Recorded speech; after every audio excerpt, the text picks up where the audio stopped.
একটি ব্যাপার লক্ষ্য করেছেন, যেই পানি খুব বেশি পরিষ্কার হয়, কাঁচের মতো স্বচ্ছ, সেই পানিতে কিন্তু আপনি কোনো মাছ খুঁজে পাবেন না।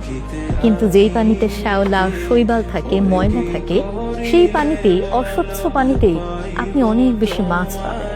কারণ সেই শ্যাওলা খেয়েই মাছগুলো বড় হয়। মানুষের জীবনটাও কিন্তু অনেকটা এমন।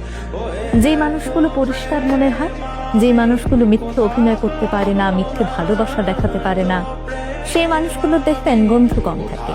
সেই মানুষগুলোর আশেপাশে মানুষ কম থাকে।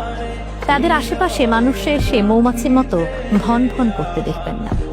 কিন্তু যেই মানুষগুলো মিথ্যে অভিনয় করে, সবার সামনে গিয়ে গিয়ে মিথ্যে ভালোবাসা দেখে, তাদের মুখে একরকম, অন্তরে আরেক রকম। আপনার সামনে আপনাকে ভালোবাসা দেখাবে, কিন্তু পেছনে গিয়ে আপনার নামে কুৎসা রাখাবে। সেই মানুষগুলোর বন্ধুর সংখ্যাই সবচেয়ে বেশি। এই মানুষগুলোর আশেপাশে দেখবেন আরো অনেক মানুষ মৌমাছির মতো ভন ভন ভন ভন করতে থাকে, এই মিথ্যে ভালোবাসা দেখে, মিথ্যে আবেগ দেখে। মানুষের জীবনটা আসলেই বৈচিত্র্যময়।